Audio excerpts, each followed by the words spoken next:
And also, I will actually post up the recording. Oh, this morning, one other thing is that I have this morning recording, right, posted online or on an announcement. So please refer to that recording. I did some of the problems.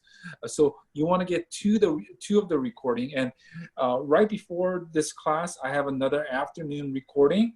So you want to look at those 3 different recordings because I did all the homework problem, a lot of the homework problems on that. So you can refer to that and then go look at those, how I actually went about doing the hypothesis testing for proportion and some of the mean. And I'm going to do the last problem for mean today, okay, with you guys. And then I'm going to have them watch your lecture material here, okay? All right. So the beginning portion you probably want to skip because it's the same. I'm actually regurgitating a lot of the information that I did before. So the problem portion, you could skip to the problem portion where I actually do the problem, okay? All right, so without further ado, let me actually share here. All right, so Jesse, suppose that Jesse and I actually grew up together near, right? And then Jesse likes basketball. I love basketball, right? We always played. And Jesse knows how bad of a basketball player I am because I've always played with them, right? And he knows how bad of a free throw shooter I am, right? Okay, but I moved, and then I moved to a different place, and then I came back, and I saw Jesse for the first time in a while. And then they're like, oh, let's go play some basketball. And then I said, okay, I've gotten a lot better at shooting free throw. And then Jesse's like, no, Professor E, BS, right? You suck. He's like, you suck. Your free throws is atrocious, You shoot only about, 30%. So Jesse claims that I am shooting my proportion, or what we call the percentage of shooting free throw, making free throw is going to be 30%. So he's saying that. I'm like, Jesse, no. I've been practicing a lot. I tell Jesse, right? I've been practicing really hard. I've been doing really good. So I'm claiming that, oh, my proportion has increased. Better than what? 30%. Okay. And Jesse's like, I don't believe you. So what would you say, Jesse? Would say, yeah, prove it, right? Yeah. Prove it, right? So I say, okay, I'll prove this, right? Let's go out to the park right now. I'll shoot free throw. So I go out to the park with Jesse, and I made 3 out of 4 free throws. 3 out of 4. And Isabella, what is 3 out of 4? What percentage is that?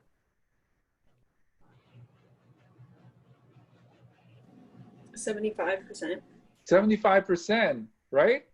They're like, huh, Jesse, did I prove it to you that I shoot much better than 30%?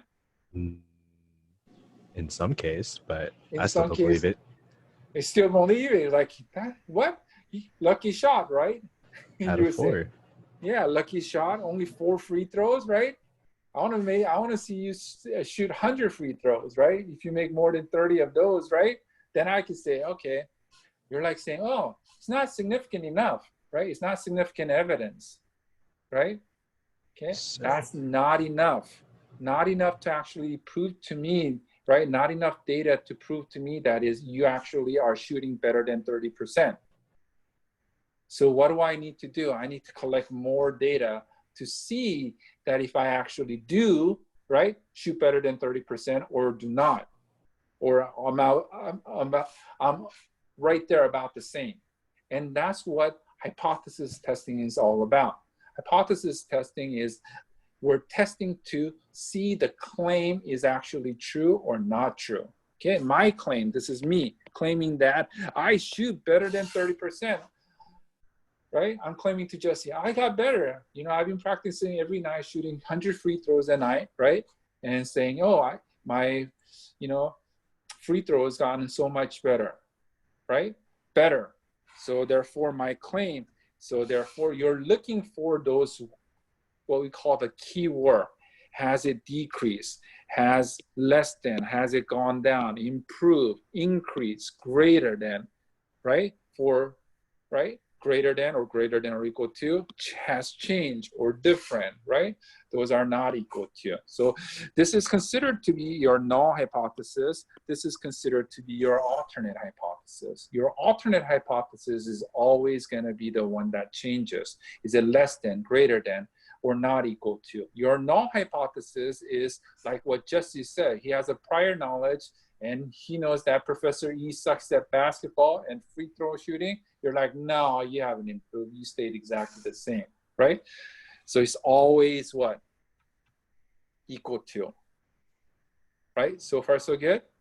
Okay, so here, hypothesis tests, right? There's 3 parameters that we're going to be looking at. 3 parameters is going to be what? Proportion, mean, and what? Standard deviation. So first, by reading an example problem or problem that you're doing hypothesis testing, you have to first identify what parameter are we working with. Okay, first, once we figure out the parameter, then we want to identify what is your null and what is your alternate hypothesis. What are they asking? What are they claiming? And what do we test? What do we want to find evidence, right? So we got to find evidence to conclude that I'm actually shooting better than what? 30%, right?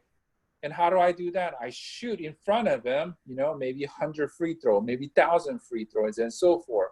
I give him, right, a significant evidence to see that I can actually shoot better than 30% or, you know, not shoot better than 30%, whatever it is, right? Okay. So I got to prove it to him. Okay. So your null hypothesis is a value of a no change. Okay. It is a value of parameter that I said before we run the test. Okay. So basic same idea. Jesse has a prior knowledge. I know Professor E sucks at basketball. He just all over the place, right? Okay, so he says usually it is the value obtained from previous report or study. Okay, null hypothesis always equal sign, always equal to, memorize that. Okay, your null is always equal to. Okay, your alternate hypothesis, although your alternate hypothesis has 3 options here, you have less, more, or different. Okay, less, more, or different. Less, as you can see over here, less, more, or different. Okay, and you're going to be looking at those keywords here. Okay, and depending on your parameter, these are the possibilities. These are the possibility. Do not memorize this. Okay, it's just too much things to memorize. Don't memorize this. Just see, right, what is the same, what are the, look at the individual row and then figure out what are their common, what are their different, right, individual columns as well. Okay, all right, we're not going to put too much emphasis on left tail, right tail, two tail. Okay, so if it's less than, if your alternate hypothesis is less than, it's considered to be a left tail test. You're looking at the probability, what we call a calculated p-value on the left-hand side. And if it's a greater than, then it's considered to be a right tail test. So we want the p-value on the right side. Okay, if it's a two tail, if it's not equal to, then we want the probability on both sides here. So far, so good. But don't put too much emphasis. You're going to be just working with a stack crunch. Okay, a lot of the time we're going to be looking at stack crunch. Okay, another idea behind this hypothesis test is to put the null hypothesis on trial. Okay, it is very much resembles an actual law trial in many respects. We want to see if the evidence we get from the sample rejects the null hypothesis or not. Okay, once we have set up a 2 hypothesis for the test, we process in the following way. Number 1, okay, in a courtroom, you could think of, right, okay, the defendant is always what? Always what? The defendant is always innocent until proven what? Guilty. Proven guilty. So therefore, your null hypothesis is basically your defendant. It's always equal to it. Okay? Always equal to it. So that's your null hypothesis, right? Null hypothesis always true, okay? Always true, right? And then we want to collect the sample data and calculate your corresponding statistic, which is what we consider to be our test statistic, okay? And depending on the parameter, we're going to calculate it in a different manner, okay? But all of you guys are going to be utilizing what we call the stat crunch, okay? And you need to know how to actually put this into a stat crunch to evaluate those values, right?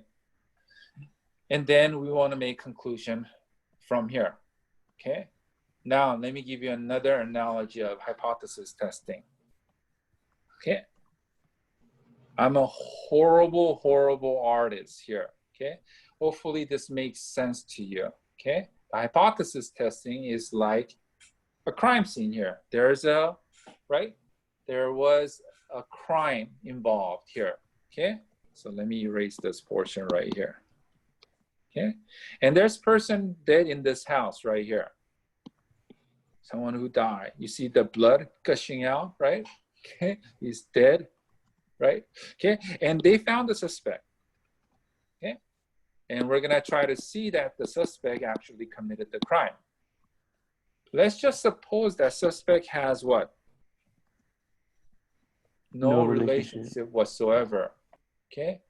This suspect does not know this person, right? The victim to the crime, okay? He's not related to him, right? He's not even live nearby him. Lives what? Several cities away, right? So far so good. Then if this is the suspect and the person in whose crime, right? And we're trying to prosecute this suspect right here and has no relationship, right? What's the probability, Jasmine, if I ask you for MVP point, right? If I ask you, right? What percentage, what's the likelihood, what's the probability that the suspect's DNA is in this house? 100%. What? He has no relationship. He's just a suspect. He's a suspect. He's a suspect, but he's not, we got to prove that he's actually done the crime, right? But if he has no relationship, what's the percentage of you finding the evidence, his DNA in this house? 0. 0%, very good. 0% chance if he's not related to him, does not know him, right? Never been around him, right? The percentage of finding DNA, his DNA in this house is 0% chance. 0, right? No chance whatsoever, right? 0 to none, basically. But suppose that I found his hair, right? I found this person's hair in the house. How significant is that evidence? It's very significant. It is very significant, right? Okay, to prosecute him. Because if there is no relationship whatsoever, the probability of finding his hair is very slim to none. And I found it, right? It was in that house. Then we could actually definitively say that he actually what? Guilty. Yeah, committed the crime. Get the idea? So in respect to statistic, not P, right? Having a very, very low chance of having his DNA in there is considered to be that p-value. And we found that p-value being present at that crime scene, right? So this is what we call the significance level right here. Okay, alpha represents the significance level.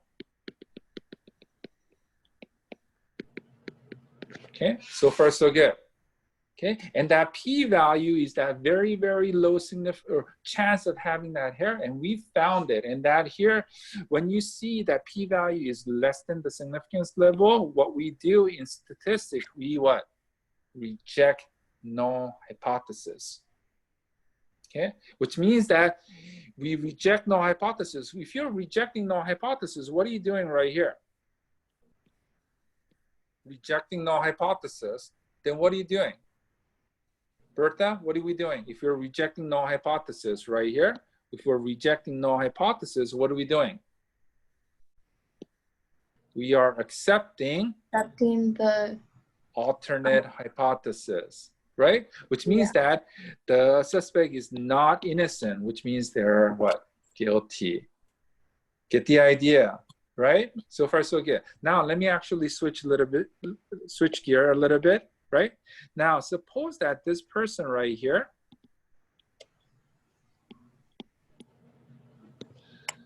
this person is the wife, and we have the husband dead, right? Okay, so far so good. Uh-oh, what happened here? Okay, there we go. We have the husband dead, right? Okay, Angelica, what's the probability of finding her DNA in that house? 100%. 100%, right? You're like, oh, now, as an evidence, we found this hair, her hair, in this house. Is that significant? Is that significant? No, that's not significant enough to, right? Significant enough to tell us that she actually committed the crime, right? So it's right. Your p-value, they're saying that if it's not significant, your p-value is bigger than your significance level here, okay? So far, so good. It's 100% of the time her what? DNA will be present, right? 100%. Your p-value is very, very high, right? Your significance level, right, is insignificant, right? This hair doesn't mean anything. Insignificant, right? We would have to look for a different evidence, but this hair does not mean anything to us. We cannot convict. So therefore, you do not reject null hypothesis. Okay, get the idea. That p-value is your, right, the percentage right there, right? And how we actually calculate that, you are going to be utilizing StatCrunch to calculate your p-value, okay? One other thing I want to mention is the type 1, type 2 error. Okay, type 1 error is considered to be your alpha level, your significance level. Okay, type 1 error occurs when the null hypothesis is actually true, right? But you reject null hypothesis. Okay, similar to the courtroom, there are innocent people that goes to what? Goes to the prison, right? Goes to jail. There are innocent people that go to jail, which means there's an error in the court system. Okay, that's a type of error. Okay, same idea. Sometimes there's a type 2 error. This is considered to be beta. We're not going to be too, I'm not going to put emphasis on the beta, right?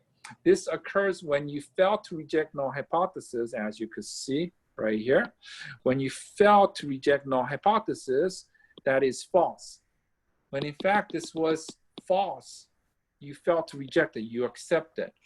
Okay, this is what we consider to be a type 2 error. Same idea as, oh, remember, there's innocent person that goes to jail, but there are actually guilty person. I don't want to mention any name, but there's a high incident. There was a person who was driving a white Bronco, right? That's a guilty person that did not go to jail, right? Okay, so far so good.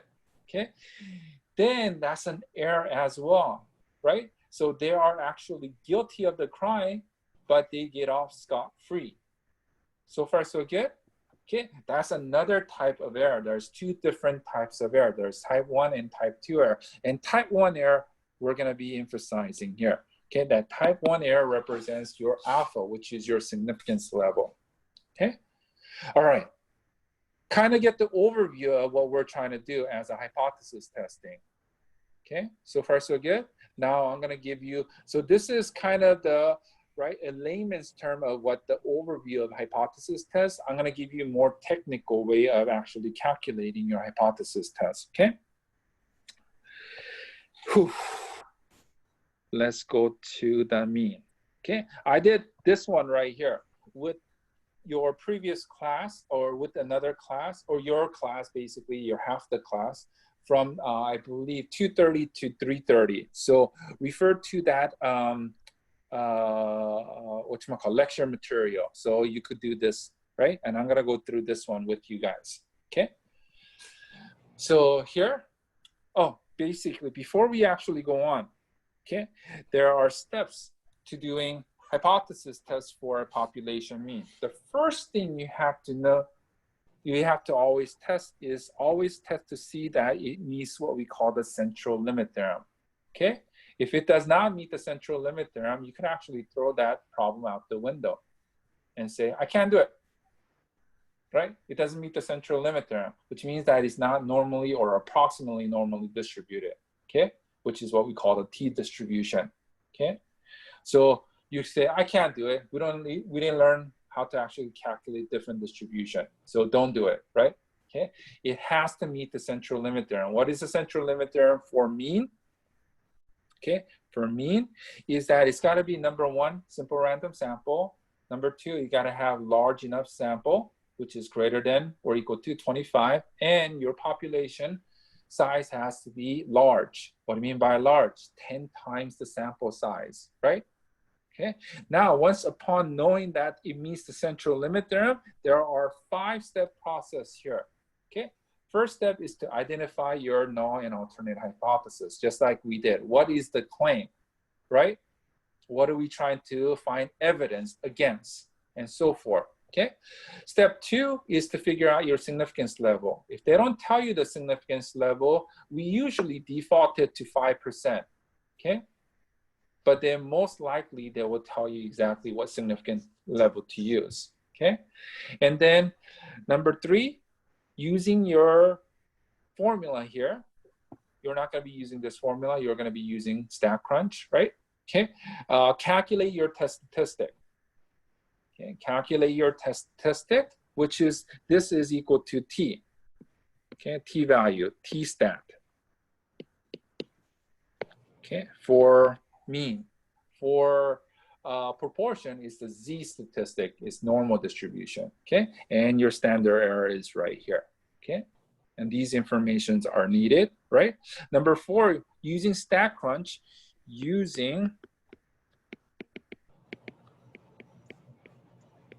we're gonna look for our p-value. That is important. And we're gonna compare our p-value once we figure out. And I want you to memorize this. Memorize, right? If your p-value is less than alpha, just like we saw before, what do? You reject null hypothesis. If your p-value is greater than alpha, you do not reject. I want you to write this down, okay, and memorize it. So far, so good. Any question? Okay, so now let's go through this right here. Okay, let's identify all. Okay, so it says Michael decides to enroll in reading course that allegedly increases the reading speed. Okay, allegedly, that's what they're claiming. Okay, so what will be my alternate hypothesis? Anyone for an MVP point? It would be mu equals 198. No. Just alternate hypothesis. Oh, alternate. it would be mu is greater than 198. Very good. She wins the MVP. Who's this right here? That was Isabella. Isabella, right? Increasing. So I didn't exactly ask you the whole alternate hypothesis. You could just claim that you notice that increasing the reading speed, right? So it's greater than. So we already know that it should be greater than, which is a right tail test. Okay. Prior to enrolling the class, Michael reads 198 words per minute. Okay. The following data represents the words per minute read for 10 different passages read after the course. Okay. At 10% significance level, determine the p-value to use and decide if the class was effective. Effective means what? It has increased, right? So far, so good. Okay. Before we actually start on anything, what will be our parameter? What are we dealing with? What parameter are we using? Figuring out. There's 3 parameter: proportion, mean, standard deviation. Which one are we looking at? Wouldn't it be mean? Mean, of course. Parameter is the mean, right? So far, so good. Okay. What is your observational unit? What are we observing here?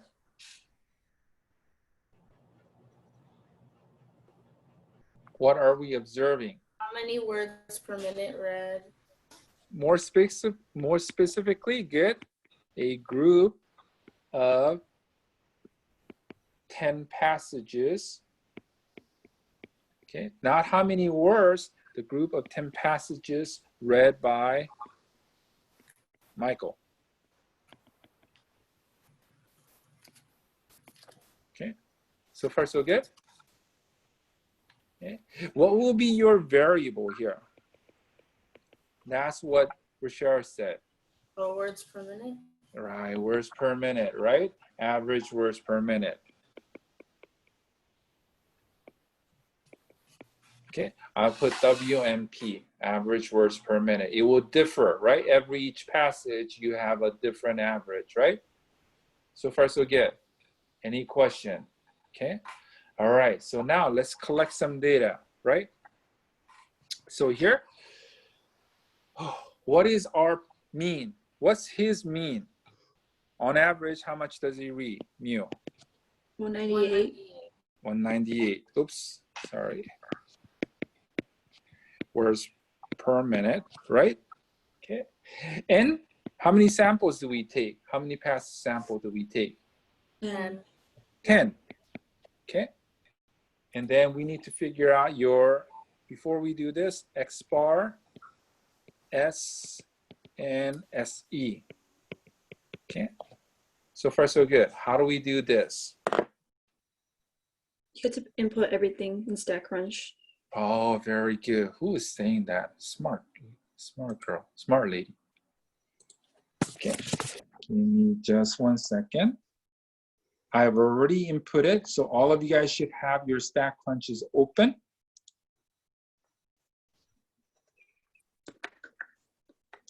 Share that. Okay. And I've inputted the 10, right? Words per minute, WPM. So far, so good. Okay. I'm going to go to stat, summary stat. I'm going to go to column first.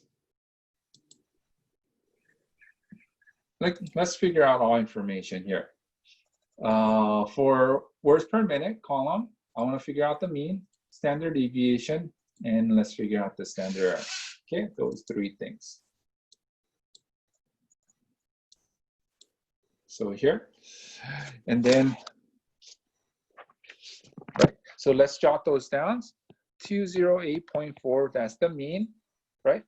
And we have the sample standard deviation to be 9.383. Let's do it to 3 decimal places. Okay, and then we have a standard error to be 2.967. Okay, so 3 decimal places there as well. Okay, standard error. Okay, just to gather all the information here. Okay, any question there? So far, so good? Okay, I'm gonna stop sharing. And if, of course, you guys didn't copy down, don't worry about it. I have it copied down, so I will share my screen here.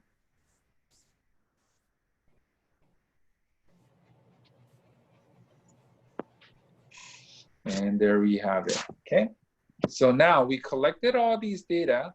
Now, first things first, before we actually jump into what we call hypothesis testing, we wanna figure out if it meets the central limit theorem. Number 1, 2, 3, okay? Okay.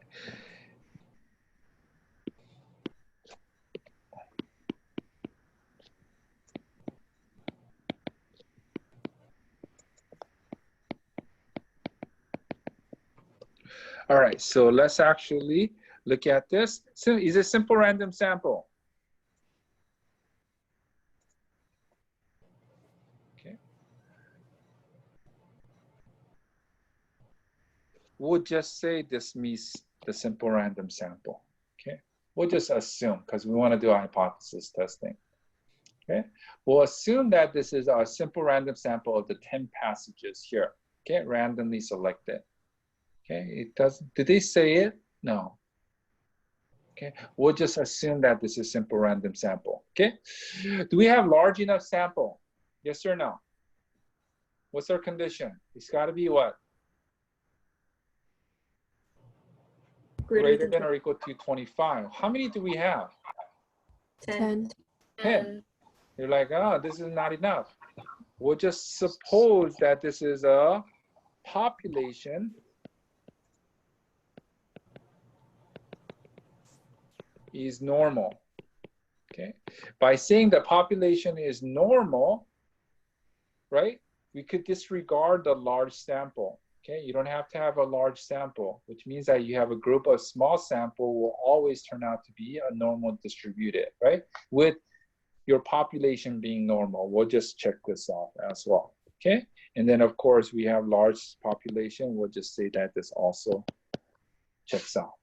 Okay, so we'll assume that the central limit theorems are met. Okay, now let's go over step number 1, your null and alternate hypothesis. What's your null hypothesis here? Mu equals 198. Good. And then alternate hypothesis? Mu is greater than 198. Good. Words per minute. This is specifically, this is a right tail test. Okay. Step number 2. Identify your significance level. Do they tell us what significance level to use?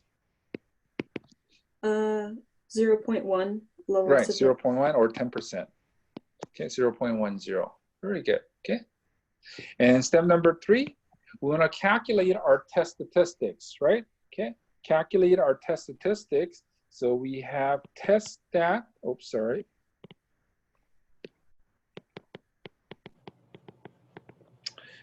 T is equal to x bar minus mu all over. We have s over square root of n, where this represents our SE, which is this value right here. That value right there, which we calculated already, right? So this comes out to be then, if you put this into a calculator, we have x bar, which is going to be 208.4 minus 198 mu divided by SE 2.967. Okay, don't do this in your calculator. Don't do it. Right? I just wrote it down. What I want you to do, again, I'm going to switch gears here to the stack crunch.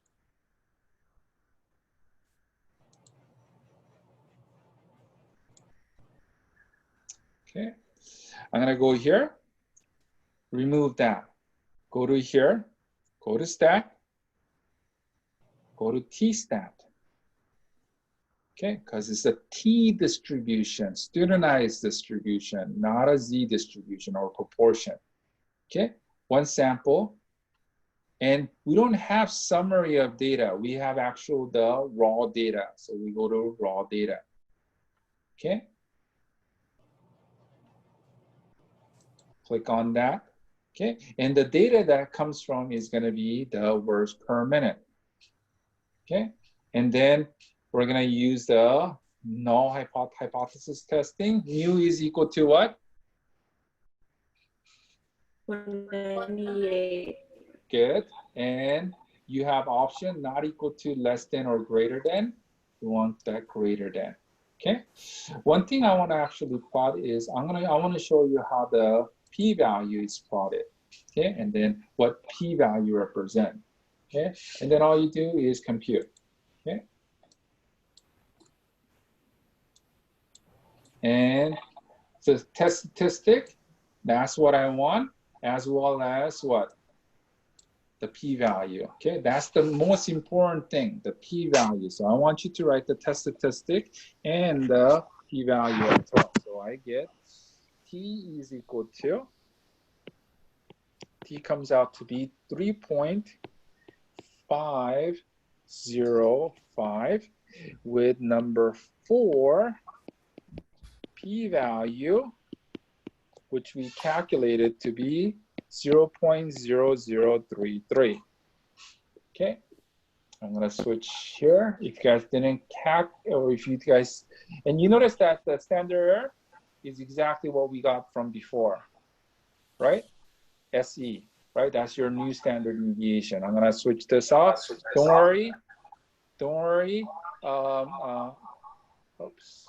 Don't worry about it if you didn't copy it down, because I'm gonna switch to my screen where I copied it down. And you could copy from there too. So here is this. So we get the test statistics, that's right there, and the p-value right there. And of course, SC, we already knew.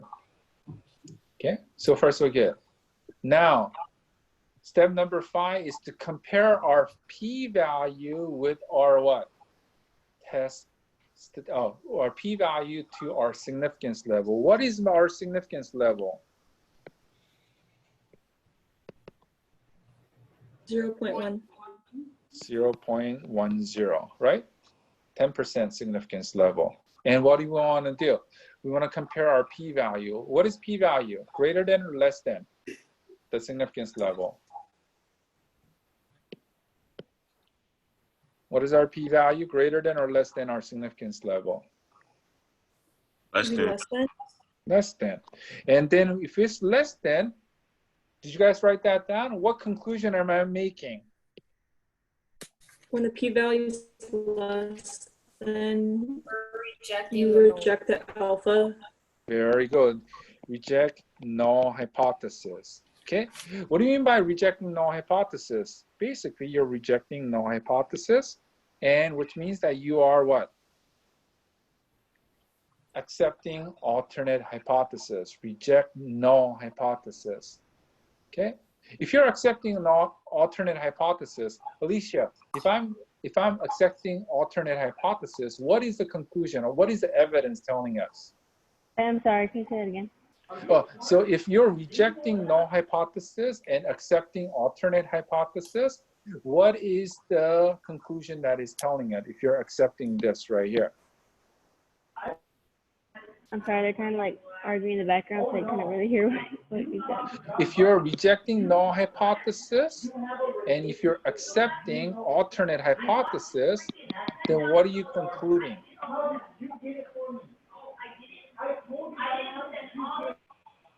I'm sorry, I really can't hear anything you're saying. They're not respecting me right now. All right. Sorry. Let me ask. David, so if you're rejecting null hypothesis and you're accepting alternate hypothesis, what are we concluding? Including the Mean? mean. Uh-huh. That means it will be Mean has increased. improved. Very good. Has gone up, right? Yeah. Okay. Greater than. Mean has gone up. You're concluding that. Very good. So if it tells you right here exactly what conclusion tells you right here. Your average, right, words per minute after he took the program has gone up greater than 198. His average mean, right? If you're rejecting. So therefore, well, how do we write the conclusion here? So number 5, at 10%,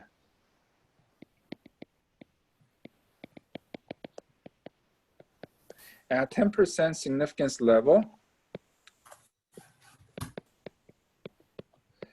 the data do, let me actually highlight this, do provide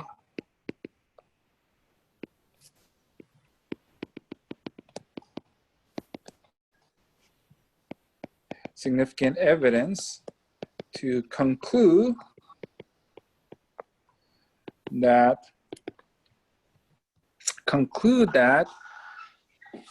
right, that the reading program has what was effective, right?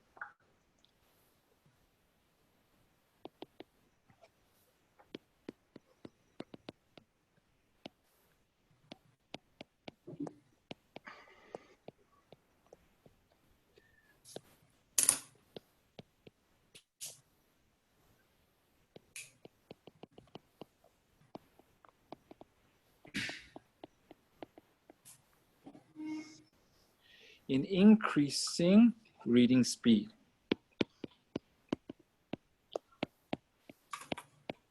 Okay, and that will be your complete step-by-step process. Okay, at 10% significance level, the data do provide significant evidence to conclude that the reading program was effective in increasing the reading speed of Michael. It was very effective, okay? It gives us enough evidence to conclude that it has actually helped them out. Whew.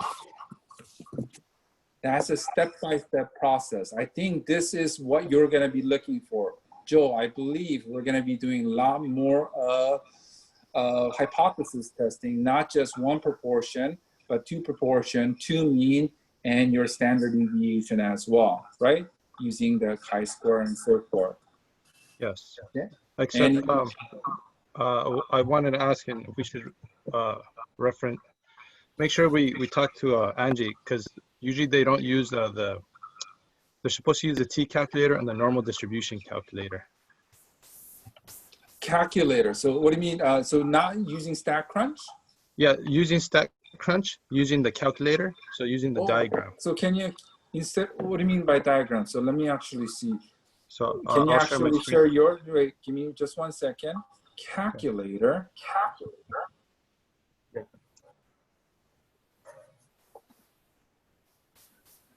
So let's say we're doing a hypothesis test for mean or proportions. Or mu's.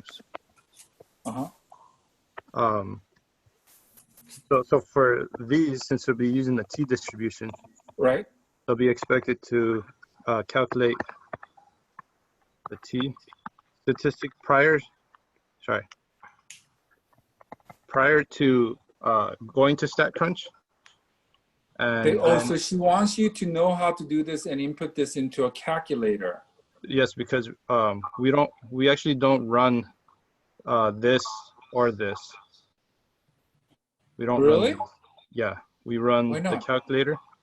Okay. And go to so T. they can draw part of the diagram. And why wouldn't you if you have the capability of doing that?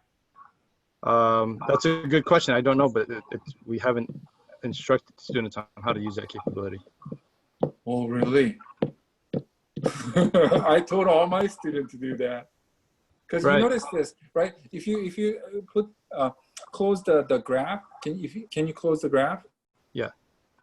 Oh, real quick, hold on. But so if they were to calculate this by hand, remember how you asked me if they need to know the standard error formula? I said no, but later they will, because they're going to have to be able to input it into here and put I guess 9 and then compute it this way. But what if for this example, the one we just did, it would be a normal distribution because you're only looking at him. He's an individual.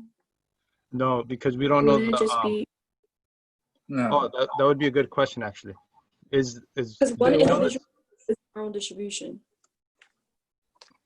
We actually still, we wouldn't, the sample, even though there is one person, but the passages are the variables that we're looking at, the observation, the unit of observation, the passage, in other words, number of passages. It's not one individual person. The passages are the but a better way.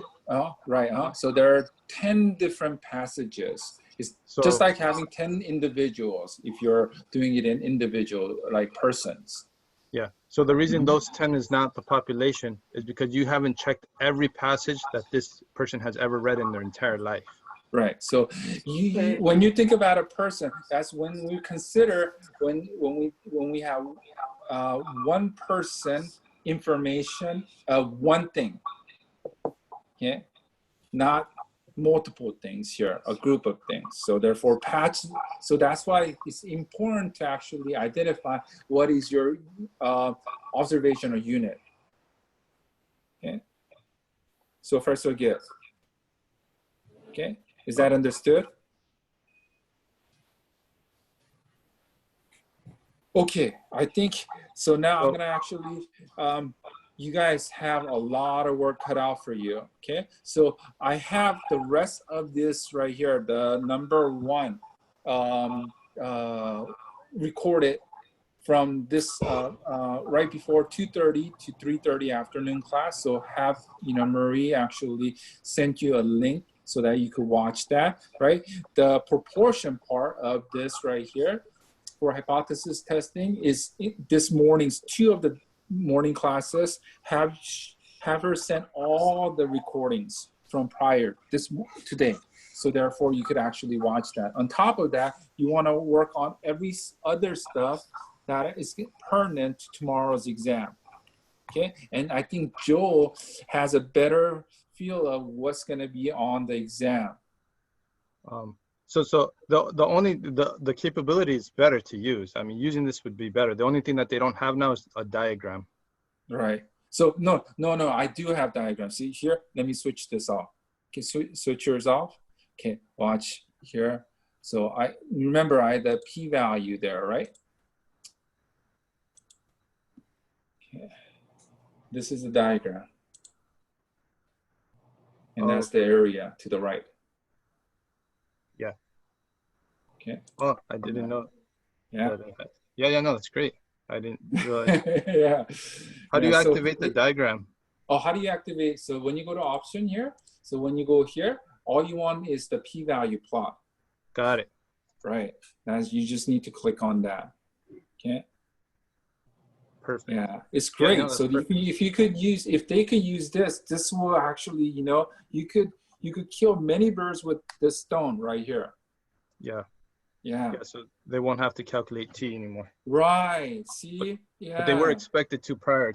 But with this, they also calculate the T for you right here. Statistic. Right. Notice that right there too. Yeah, it's great. Yeah. So this does everything. So I think. Joe.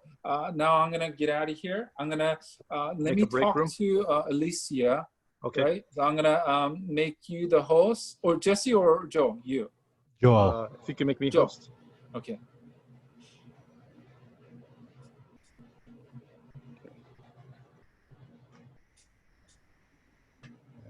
Create a room.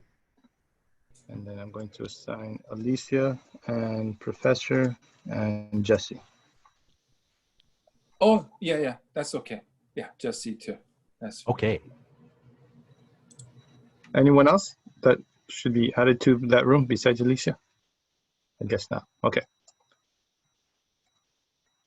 Okay, so that's going to, I don't mean to clash with the professor. So sometimes it's really, I don't know something, or we're not all on the same page. So using the hypothesis testing feature in StatCrunch is always a good thing. I mean, if it has a feature, you should use it.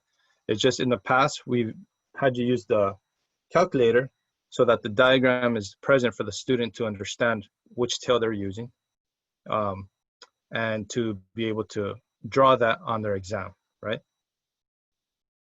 So your questions, if it were all take home, because I don't know, some of it's going to be multiple choice, right? But some of the multiple choice might have pictures too. So you still have to be able to like go to StatCrunch and hopefully connect the right answer to the right picture, right? I have a question. Picture. Say again? I have a question. Yeah. So are we allowed to use the StatCrunch on this exam, the take-home exam? Yeah, of course. You're always allowed to Okay. use StatCrunch. Yeah, because I was making sure, because in the take-home exam, there's like a calculator too, and like you said, we're not sure to use it because they don't have like the right answer, I believe.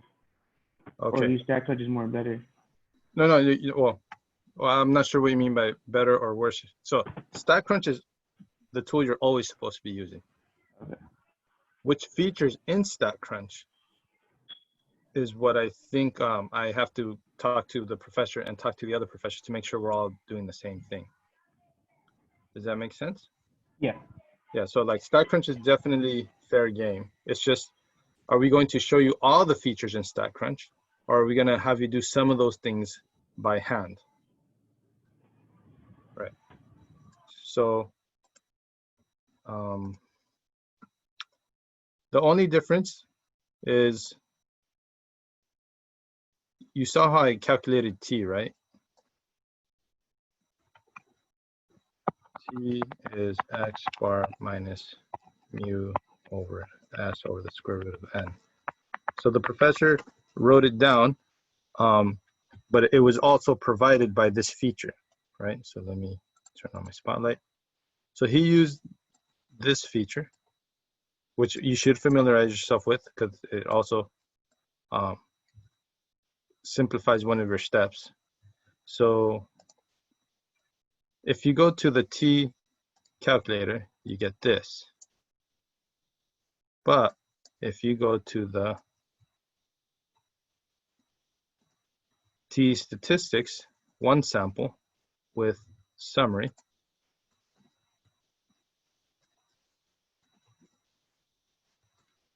this window is going to generate this window, right?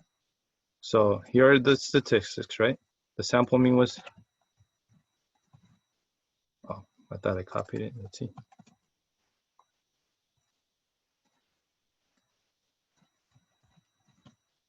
Okay, is that, and then the standard deviation is that, and the sample size is 10, right?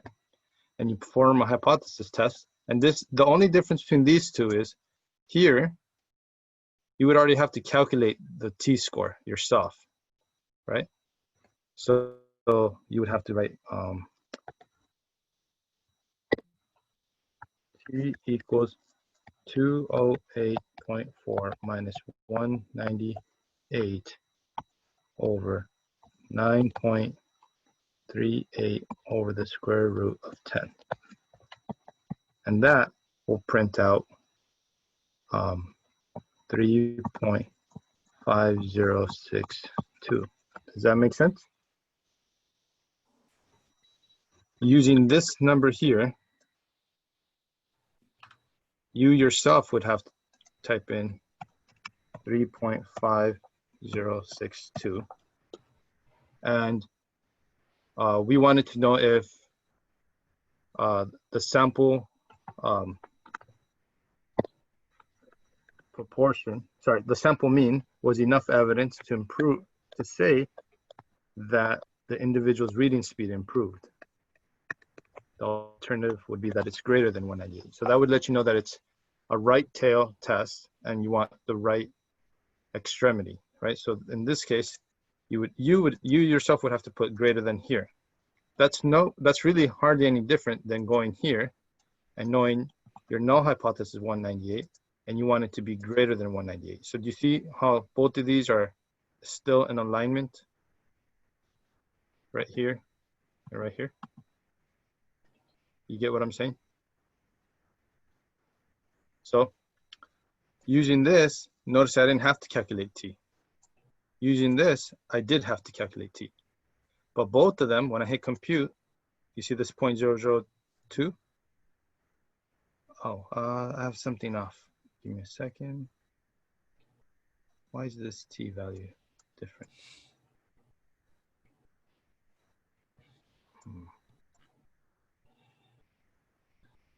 5062. Maybe because I didn't put all the decimals? That could be a slight difference. 6, 1. For degrees of freedom, 5. doesn't it have to be 9? Yes, there we go. Thank you. That's probably where the error was. Yes, that's exactly where the error was. Even if, so notice I put more digits of t here, but the that was Isabella that caught the error. I had to put degrees of freedom is 9. So that's another thing you have to do, right? So if you're using this window, you have to change your sample size to degrees of freedom by subtracting 1, and you have to calculate the t yourself, and it'll produce this p-value. Even if I were to round this t-value slightly, it still gives a very, very similar p-value score to this, right?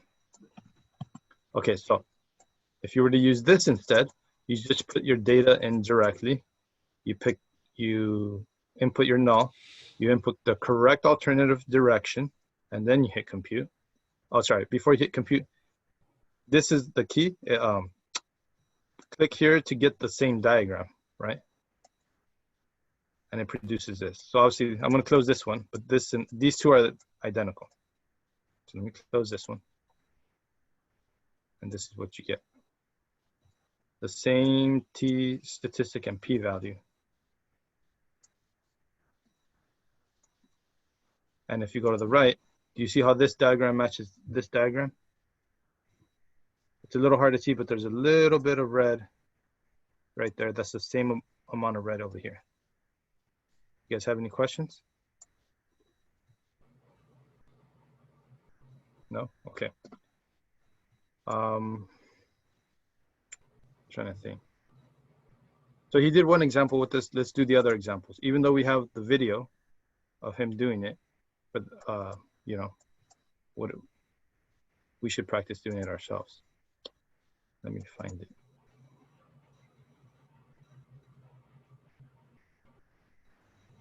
Nope.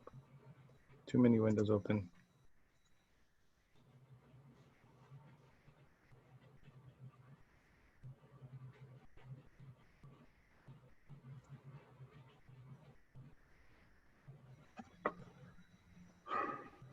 All right.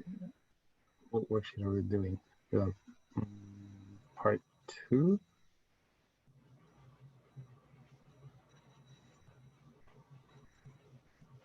Okay. Yeah, this. Okay. So we just did this one, right? Michael's reading rate of words per minute. Here's another one.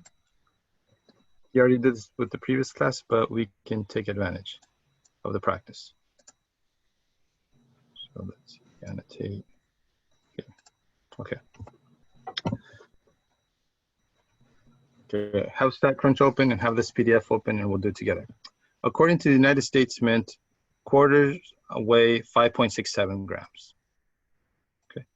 A researcher is interested in determining whether the state quarters have a weight that is different from 5.67. So what are they interested in? Whether state quarters have a weight that is different from 5.67 grams. He randomly selects 18 quarters, weighs them, and obtains the following data. At the 0.01 level of significance, determine the p-value and use it to decide if there is evidence to conclude, if there is evidence to conclude that state quarters have a weight different from 5.67. Okay, maybe.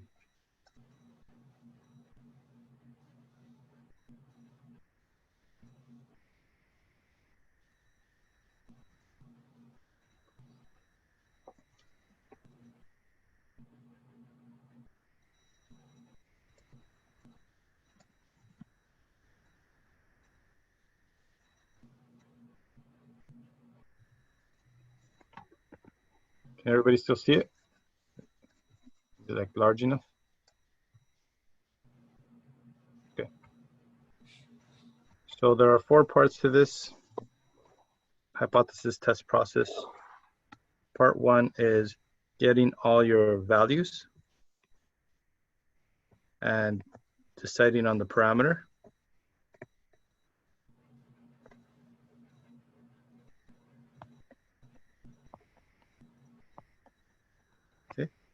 Step 2 is a central limit theorem. It does, I'll be honest, central limit theorem is supposed to go here, but sometimes the order doesn't matter. It's a 4-step process. So whether you put it here or here, it won't matter.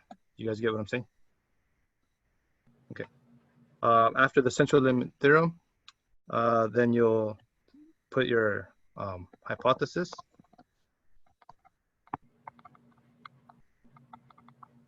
And then your conclusion.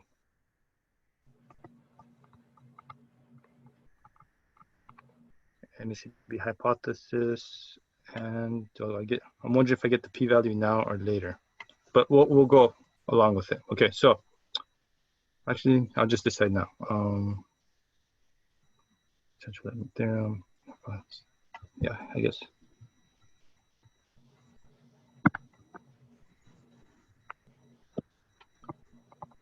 P-value and conclusion. You guys okay? So what I mean by values in deciding the parameter, by reading the question, we would figure out that he wants to know, this is where he wants to know, right? He's going to decide if there is evidence to conclude that state quarters have a weight different from 5.67. These are several coins, and you would be able to take the average of these coins. You understand? So I would say N is 18. X bar, we don't know. The standard deviation of the coins, we don't know. And we'll have to go to StatCrunch to get that information. I'm going to do that now.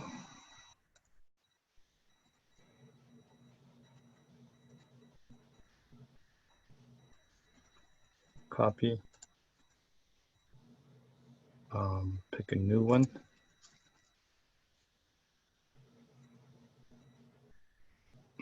Hit paste. And you're going to notice that it splits it into cells horizontally. And that's kind of inconvenient because we can't take the average of these. So you can copy and paste them into one column hand by hand, or type it in by hand, but I'm going to go to data and I'm going to arrange the data, and I want to stack all of these. So once I stack them all, I hit compute, and it puts them all in one column. So now I can get the column statistics. Say again? All right. You went to data and then columns? Yeah, I'll do it again. Yeah, I'll do it again. The more times I do it, it'll just create more columns. So you saw how I pasted it, right? Yeah. Okay. Actually, I'll do it again too. Like one hit paste, it will ask me how I want it to split. But yeah, there's not a lot of features you can do here, because all it does is it's asking if you want it split this way, or if you want it all in one row and column like that. Clearly you don't. So leave it. A delimiter is simply what you're using to split pieces of information. So you can delimit with a comma, right? So like you could put last name, comma, first name, and that means that those are two names, right? So you can put 1, 2, comma, 3, comma, 4. The computer program will recognize that every comma means split it into a different cell. But you can do it with tabs, commas, semicolons, or not do it at all. So if you leave it as white space, it'll do that. Okay. Now obviously I don't want multiple values. So once you have it pasted in, here's the step you're asking for, Isabella. You go to data, you go to arrange, and you're going to go to stack. Okay, data arranged and stack. Okay. And then I want all the columns. So I use the shift key to select. Of course, now I have multiple columns. So up to column 9 right here. So 1 through 9. And you can name it. Let's see. Yeah, I think it's how you name it. No, well, I actually don't know how to name it, but one of these I think would name it. Store labels in a particular place, store values in a particular place. But if you hit compute, You see how I created this on the right-hand side? I can now take the average of the column by using summary statistics for the column. Okay, yeah, I did that. That would be column 12. No, column 11. I want the sample size. I want the mean. I want the standard deviation. Might as well get variance if you want it. And hit compute. And now you have these values. Okay, so let me take these values.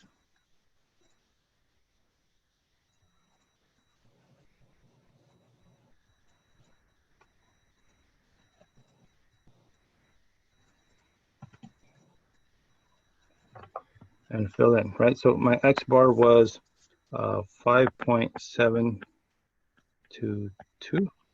My standard deviation was 0.04965. And the parameter looks like, since I have a sample mean, right? That means that I'm interested in using this sample mean to gain information about the population mean. So the population mean is a parameter, and that parameter would be a hypothesis test or meal. Okay.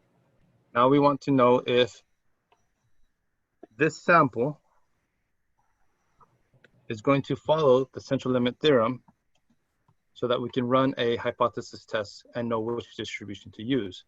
So the central limit theorem says, was a sample random? Simply a simple random sample. And he randomly selects 18 quarters. So yes, check.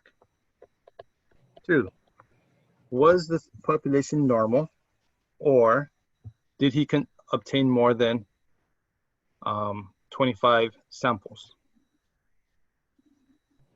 Oh, interesting. This one, he contained 18 values, but we don't know if the distribution is normal. That would be a slight error in the way we wrote this question. It should at least inform us that the population of quarters, the weight of the quarters is normally distributed. Otherwise, this 18 would not be sufficient sample size. So I'm going to. So it means it doesn't satisfy the CLT? Yeah, and then at that point, you would stop the question. Oh. Really? So you wouldn't like Yeah. No, but that's what I'm telling you. I think we made an error. We had to include that piece of information. Oh, okay. Or include more quarters. Because it has to be both. In order to continue the process and it have any legitimate meaning at the end, right? You have to satisfy the central limit theorem. If you don't do if you don't satisfy the central limit theorem, you could proceed, but you're just talking nonsense. Like you can say you can say I conclude this, I reject this, I accept this. There's enough evidence, but none of it matters. Because doesn't it say randomly selected right there? Say again, Rishai? It says he randomly selects 18 state quarters. Doesn't that mean it's random? Yeah. I got that part. I'm talking about number 2. The second condition where it has to be, n has to be greater than 25. Oh, okay. I thought you were talking about the random. I was like, it says it right there. Yeah. No, I mean this. Okay.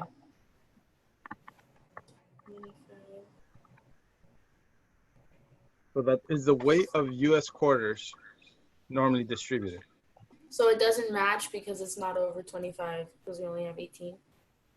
Yeah, that, and it did not tell us that the weight of U.S. quarters is normally distributed. Oh. But it should have, is what I'm trying to tell you, because I know this problem is one where we're not supposed to stop. We're not supposed to halt right now. Like the answer key wants us to continue, right? But I'm noticing there's a slight subtlety that the question forgot to mention this. So the only way we can proceed is if we rewrite the question and add at least 6 more quarters, right? We add 6 more quarters or more, or we instruct students to understand that the weight of quarters is already normally distributed. Mhm.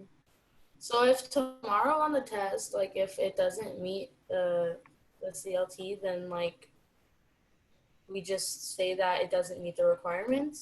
Yes, but you have to explain why it doesn't meet the requirements, right? So like right now, Yeah. I would, on my exam, I might do 2 things. The first thing is I would state the sample size is 25 and the weight of the quarters was not, the population of quarters, right? Mm-hmm. Sorry. We don't know if the population of the quarter, why am I having such a hard time? We don't know if the distribution for the weight of all quarters is normally distributed, right? Okay. And then I would say, I would stop here because the central limit theorem does not apply, right? Okay. But if I feel like I'm not sure if I should proceed or not, I've at least stated why any value after this is known to not satisfy the central limit theorem. So so you're going to show that you can do the math. You're going to show that you can do the hypothesis test. But we also know that all the information at the end is not applicable. But you did demonstrate how to run a test if you needed to. Okay. Yeah. That makes sense. So I'll try and talk to the professors to make sure that they're open to the idea that because some things are going to be supposedly assumable, right? Like we can assume that there's more than 5,000 women in the US, right? For the population ones, you're never there. Those are the ones that they'll never tell you the US population is 10 times bigger than the sample size. That's something you just have to kind of figure out and assume. But I don't want that to be inconsistent, messing. Some professors think, oh, you should know the weight of the quarters is normally distributed, or you can assume that, right? So I kind of stand on your guys' side where like some things are expected to be known and other things, it kind of depends on how the professors are gonna write their questions, okay? But you always have a way out, which is by backing your reasons, right? Backing your answers with reasons. So what I was saying is like, I don't know if quarters do this thing, right?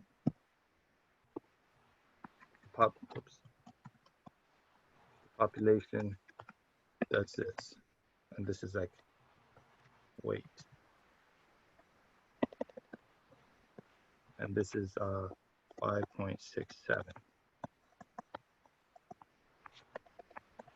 So we don't know if it's going to be symmetric or skewed or less skewed.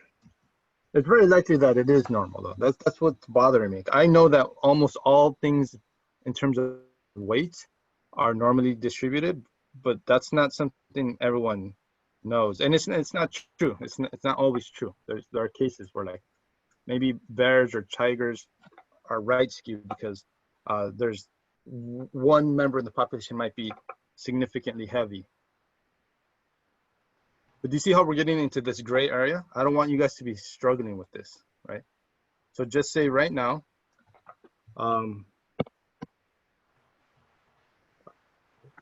does not satisfy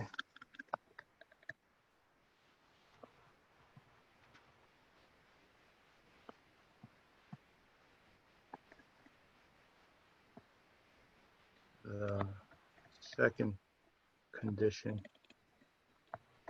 for CLT since n is less than 25 and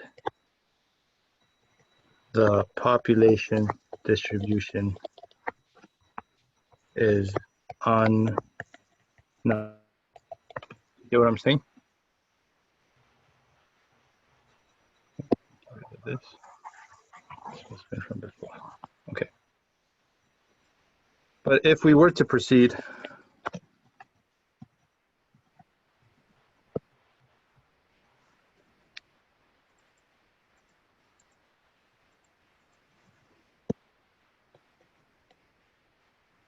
Why do I not know how to spell? Sorry, guys. No.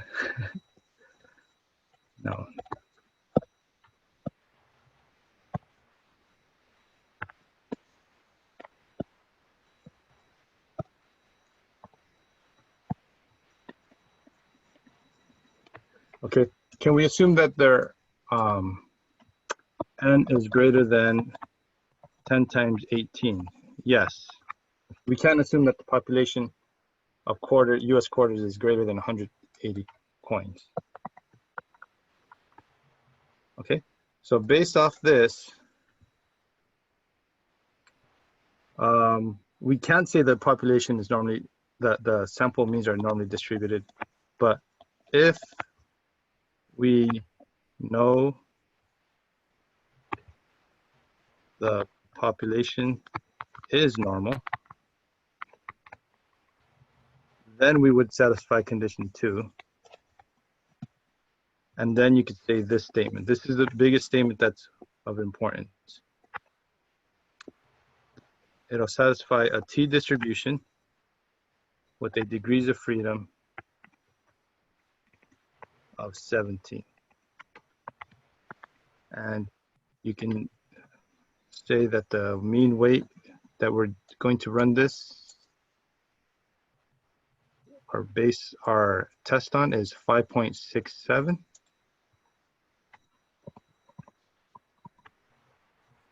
And I take that back, sorry. I think I'm running into a problem here.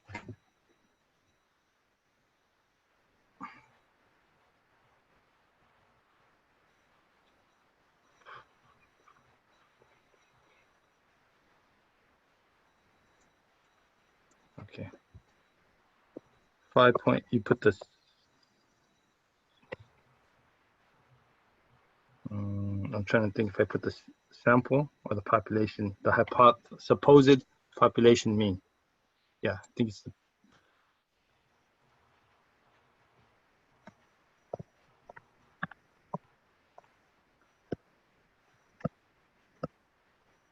5.67 and a standard. Do I put the standard error or the standard deviation? Okay, I'm going to leave this blank here for now. It's going to be a t distribution. So go ahead. Wouldn't you need to find the test statistic? Yeah, so I haven't done that yet because I could, yeah. So no, you're right. Is this the stage you find it in? Because I was going to find it in the hypothesis quadrant. Okay. Okay. Do you get what I'm I saying? get it now. Yeah, because my boxes are just like different, so I got kind of confused. Okay. So I'm going to leave it that if all three conditions were there, we would know that sample means follow a t distribution with a degree of freedom of 17, because df is n minus 1, which is 18 minus 1, which is 17. So that's a value I forgot to get at the beginning. Okay. So for the hypothesis test, we're going to say the null hypothesis says that the mean is 5.67, or the alternative is that it is different from 5.67. And that different leads to a two-tailed test. And our test statistic is going to now come from t equals 5.702 minus 5.67 all over 0.0. Sorry for being so sloppy, guys. My writing is the worst, man. All right.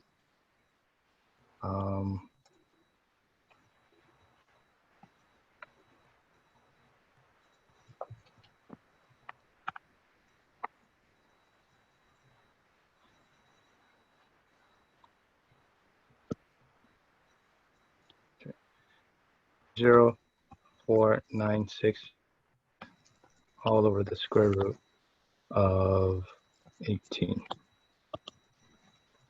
That test statistic, just calculate, put it in your calculators.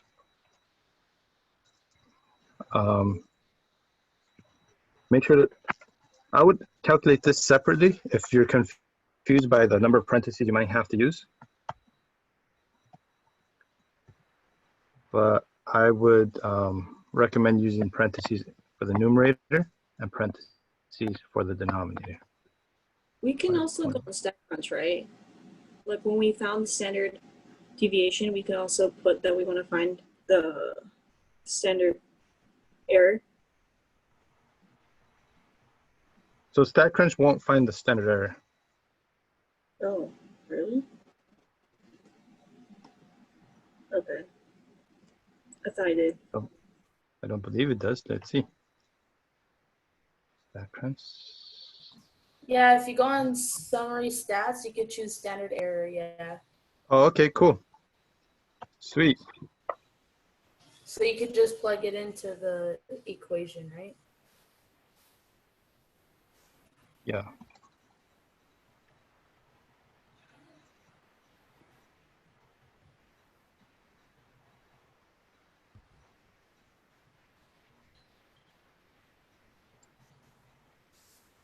So I want that.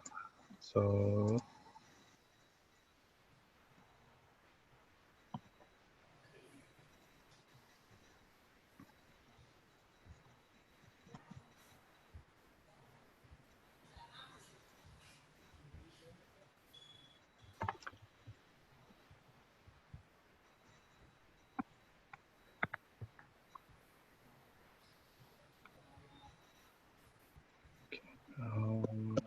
so that value would go right here, 0.0117038.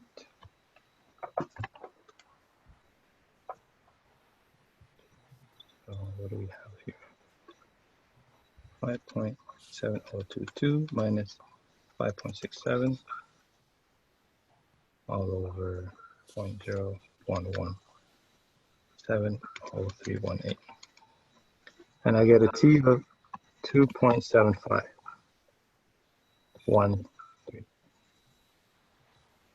I'm going to double check the standard error anyways. So to be sure, it's 0.04965 divided by the square root of 18.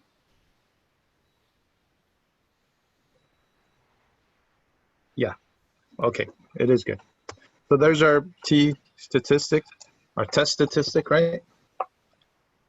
And we want to get our p-value. So actually, I think the p-value, I said it goes in the second quadrant, but the last quadrant is all about conclusion right here. So let's get our p-value. And does everybody understand that I got a positive t-value? So the center is 0, and that positive t-value would be over here. 2.75 would be to the right. You agree? Yes.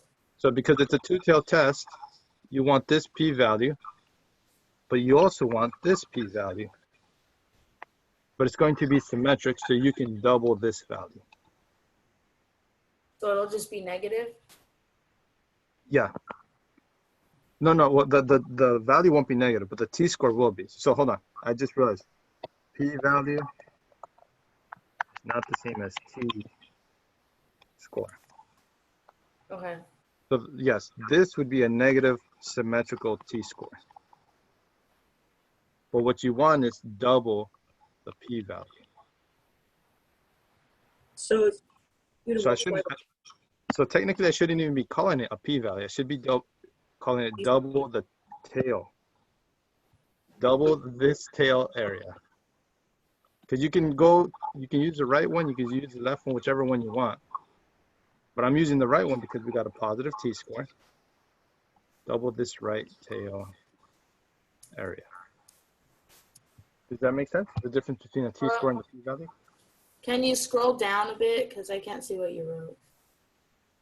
They're like faces blocking it. Okay.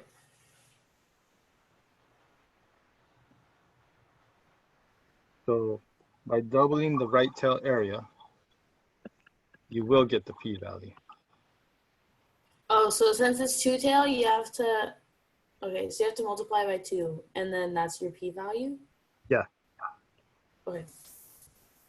So here we go. We're going to say, what's the probability that a t-score greater than 2.7513 occurs?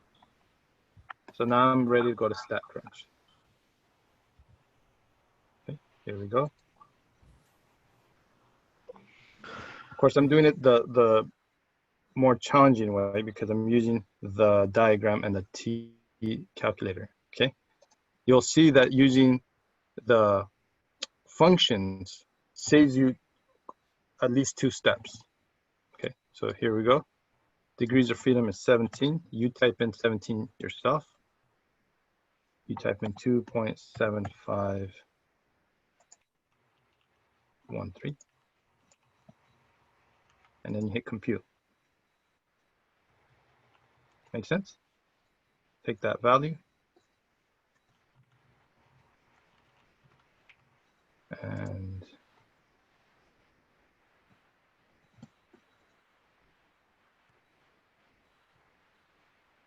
you get what I'm saying? Okay, and then we multiply it times 2.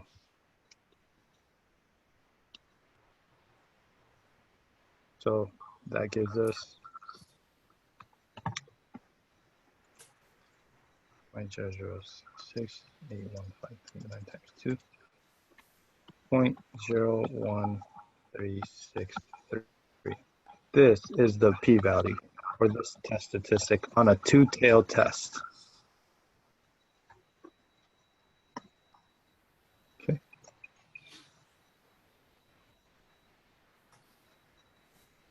So once we have that p-value, you call this significance level over here 0.01. Yes, no, everybody understand that? Our next step is we have to compare this p-value with this significance level. Yeah. Okay. So I would say since 0.0136 is greater than 0.01, right? The thing that he asked you to memorize. Reject. You reject the No. hypothesis. No, you don't reject. Why? You fail to reject it because it's not equal. What? Hold on, huh? So let's get the memory. Let's get that clear, right? One do we reject? One do we not reject?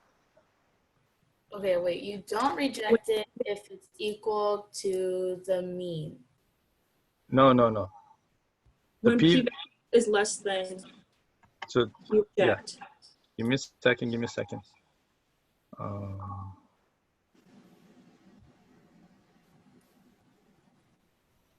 This.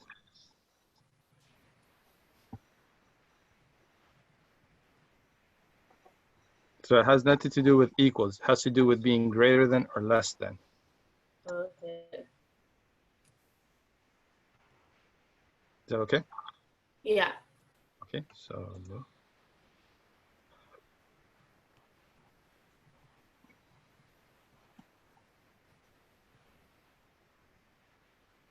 use that as a reference right now and decide what we're going to do about this pink inequality.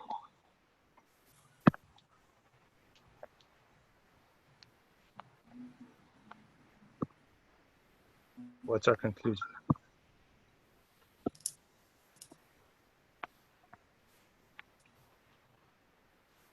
So we do not reject it. Isn't the p-value greater? Yes, it is, right? 0.03, that 3 is already making it bigger than 0.01. We do not reject the null hypothesis. Okay. So that means that this researcher was not able to find data that would support that the average weight of quarters is different than 5.67. Right? So there is not enough evidence at the 0.01 level of significance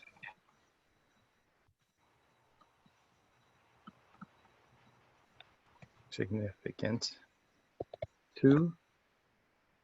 conclude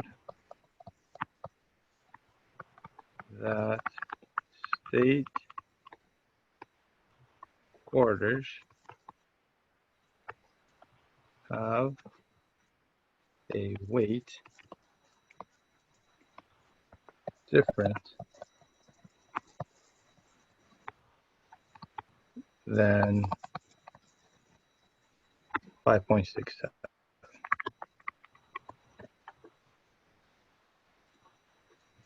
And I kind of want to adjust this. I'm going to say have a mean weight, because clearly any coin does not have a weight of 5.67. Only some of them do. So I think we should correct this part, have a mean weight.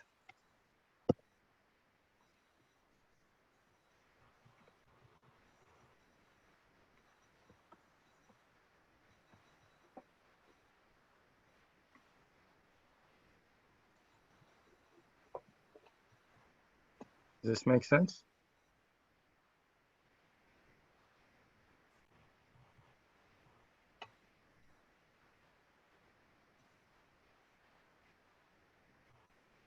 Okay. So now let's suppose that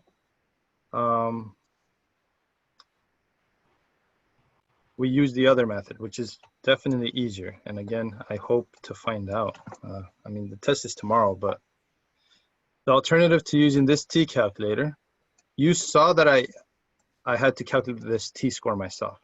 You saw that if I don't put 17 here, I got an error, right? Because earlier I put 10, but someone reminded me, hey, you're supposed to put 9 there, right? So just so you know, these are the things that stand out to me in terms of using this method. You guys did point out to me, I learned something from you guys, that it computes the standard error. So that's cool. The alternative is to go to stat and go to T-stats instead.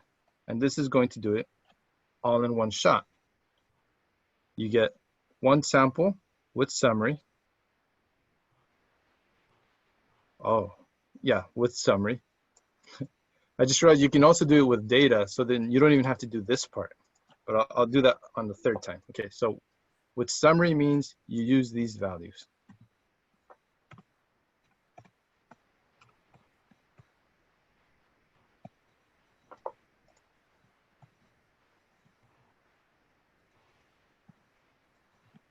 What am I doing? That's sample size 18.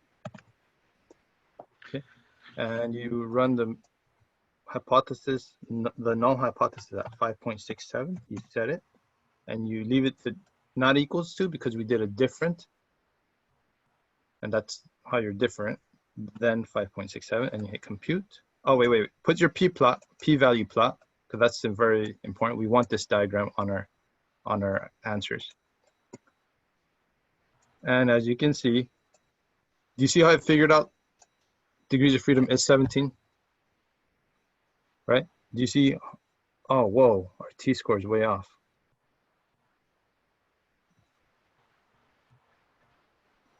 What did I do?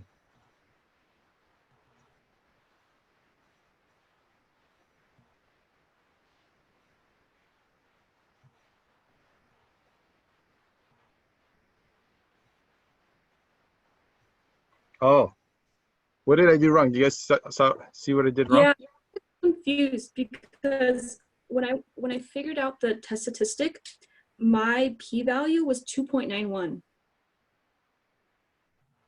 Well, I haven't done it, the p-value yet. Wait, Your, are we still doing your something? T-score. hold on. All I'm saying, well, I already did it correctly Okay. this way. Yeah, one way. So your p-value should be this doubled. Okay. Okay. Okay, but we'll get to see if I did do it right. We're going to get confirmation by using this one sample T summary test runner. All I'm trying to say is like, look at the problem. When you enter information here, make sure you're typing in the correct thing. I had to put the standard deviation and I copied in variance. So I should copy in this value into here. You get what I did wrong, Isabella, or anyone else watching? Okay, so I want to make sure I put it in the correct mean, the correct standard deviation, the correct sample size, the correct null hypothesis, the correct alternative hypothesis, and then hit compute. Whoa, why is it still all over the place? I did something wrong.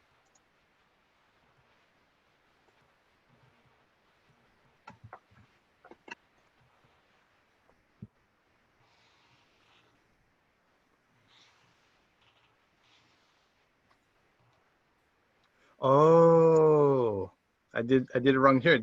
You guys see this? Yeah, right there. It's supposed to be 2 point. Well, actually, let me do it one more time. Right here. Look, everybody. I hope you see what I'm writing. Oops, I was kind of confused. chunky.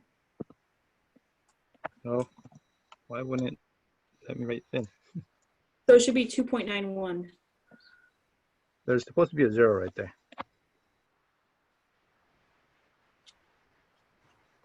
Really?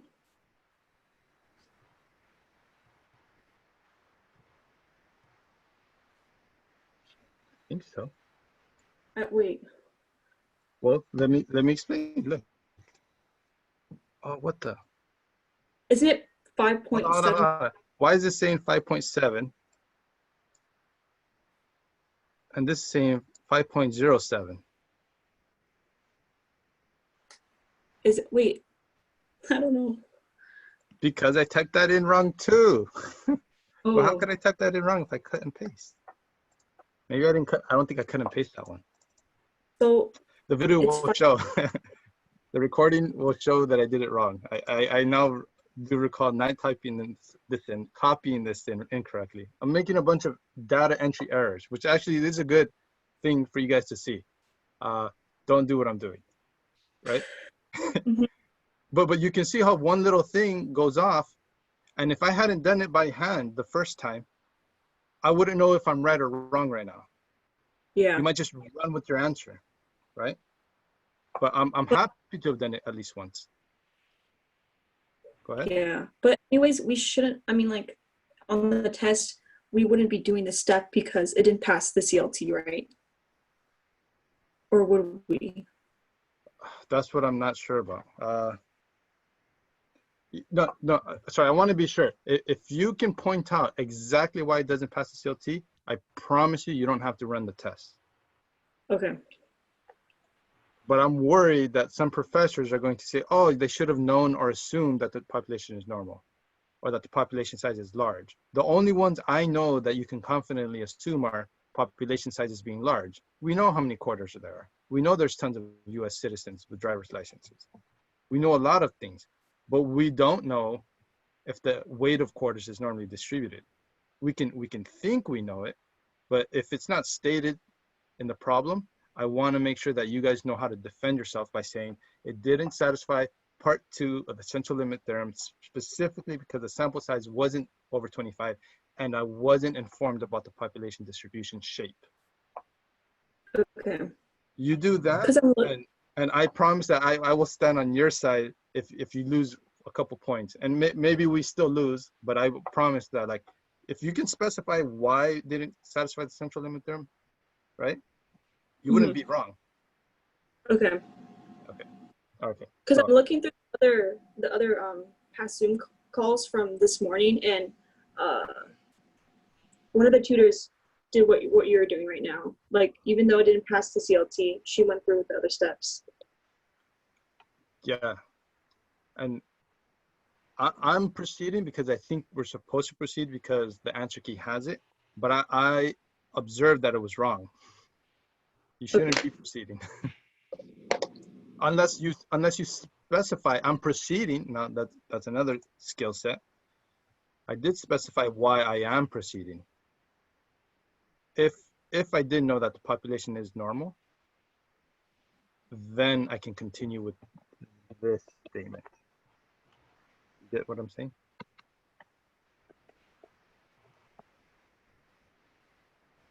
Okay, I hope I cleared that out. So let's hit compute. Okay, now we get the same t-value. You see? I computed the t-value, the degrees of freedom, and the p-value of 0.0316. So it even doubles this for you. So using this function clearly saves you time. It saves you time from calculating the t-score, saves you time from figuring out the degrees of freedom, and it even doubles the p-value for you. And it provides a diagram. And this is exactly the kind of diagram we have over here. Right? See my diagram, their diagram. Is everything good? Because I know we went over by a lot, but like he said, this is a beast with a lot of steps. Okay.